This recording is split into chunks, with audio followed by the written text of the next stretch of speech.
व्यापार इसलिए बढ़ रहा है क्योंकि हिंदू बहुसंख्यक है। हिंदू कम हो जाएगा, दुनिया भर के व्यापार खत्म हो जाएंगे। मैं पूरी लिस्ट बता सकता हूं, कम से कम 50 तरीके के बिजनेस तो तुरंत खत्म हो जाएंगे। और ये इसलिए बता रहा हूं कि सबसे पहले बॉलीवुड वाले सोच लें। ये जो घटिया फिल्म बना बना के, घटिया सीरियल बना बना के भारत को बर्बाद कर रहे हैं, भारत की संस्कृति को बर्बाद कर रहे हैं, अच्छी तरीके समझ लें। और ये बॉलीवुड में जितने बैठे हुए सब खदेड़े गए वहां से।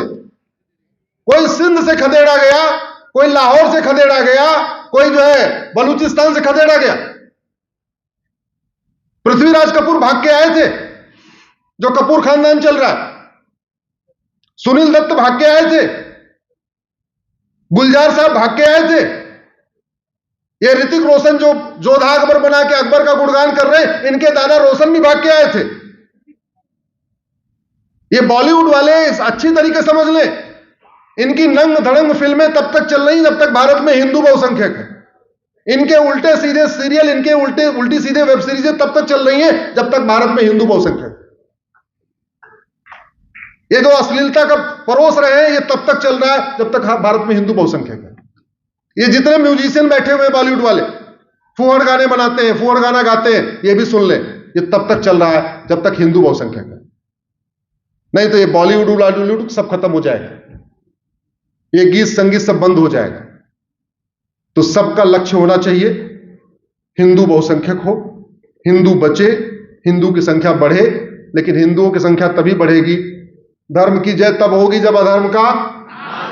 हिंदुओं की संख्या तब बढ़ेगी जब जनसंख्या विस्फोट रुकेगा, घुसपैठ रुकेगी, धर्मांतरण रुकेगा। और ये 3 कानून बनाने से ही हो सकता है, बातें करने से नहीं हो सकता।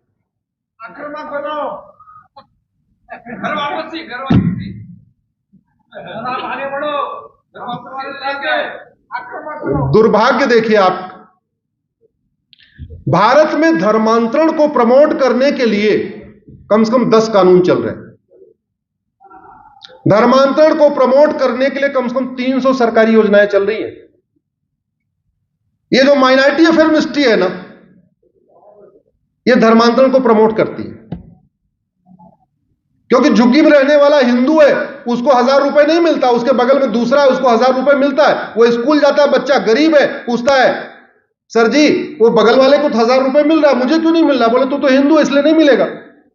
सब हमको कैसे मिलेगा? एक काम कर, क्रॉस पहन ले, ये रक्षा निकाल दे। ग्रेजुअली स्टेट स्पॉन्सर्ड कन्वर्जन हो रहा है। अमीर हिंदुओं के टैक्स के पैसे से, आपके दिए हुए जीएसटी से, आपके दिए हुए इनकम टैक्स से बाकायदा भारत में स्टेट स्पॉन्सर्ड कन्वर्जन हो रहा है। जब तक माइनॉरिटी, जब तक यहां पे विशेष स्कूल चलेगा, जब तक विशेष दर्जा चलेगा, जब तक मजहब के आधार पर मंत्रालय चलेगा, तब तक धर्मांतरण नहीं रुकेगा। क्यों? क्योंकि मजहब ही तो है जो नफरत करना सिखाता है। हमें उल्टी बात बताई गई, मजहब नहीं सिखाता आपस में बैर रखना। इसका ठीक उल्टा है, मजहब ही सिखाता है आपस में बैर।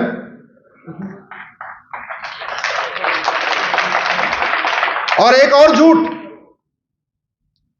झूठ, कुछ बात है कि हस्ती मिटती नहीं हमारी, महाझूठ।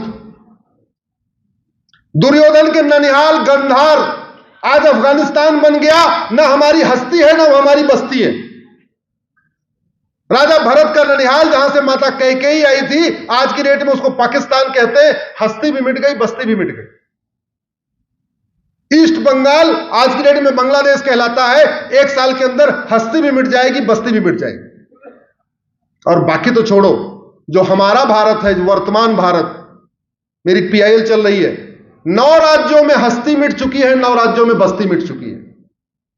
800 जिलों में से 200 जिलों में हस्ती मिट चुकी है, 200 जिलों में बस्ती मिट चुकी है। 6000 तहसीलों में से 1500 तहसीलों में हस्ती मिट चुकी है, 1500 तहसीलों में बस्ती भी मिट चुकी है।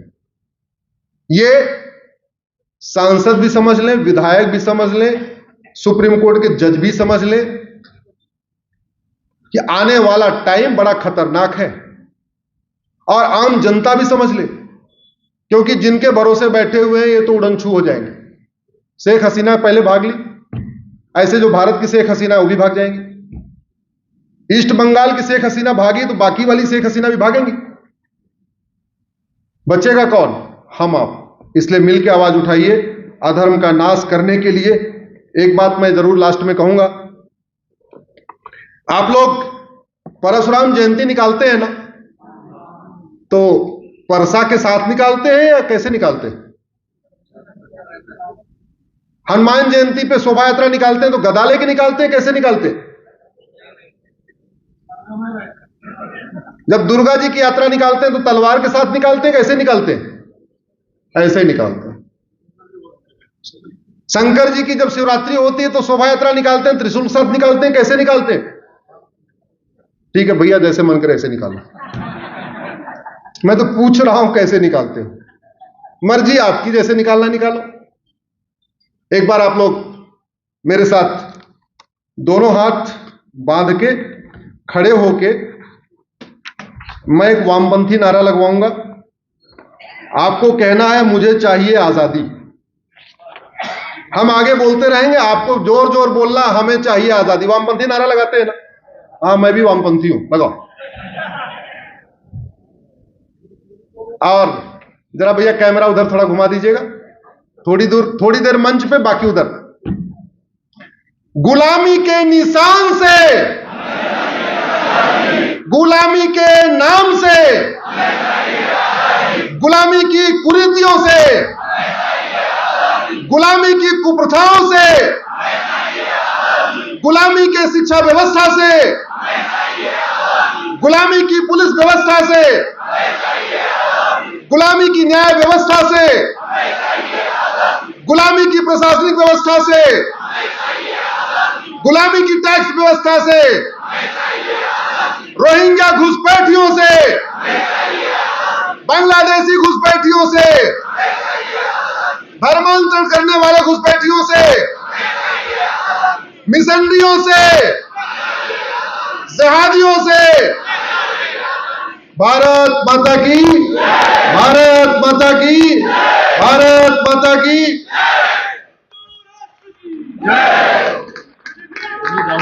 जाऊ नका, आवाहन करा। कार्यक्रम अजून संपलेला नाहीये, 5च मिनिटं बाकी आहे। कृपया प्रेक्षकांनी देश का कानून मंत्री कैसा हो,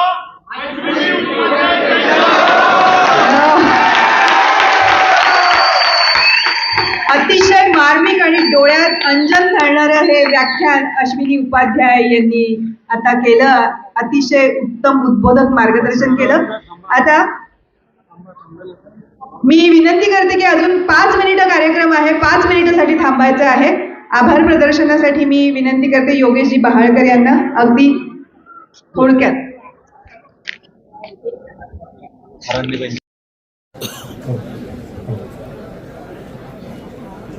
जय श्री राम।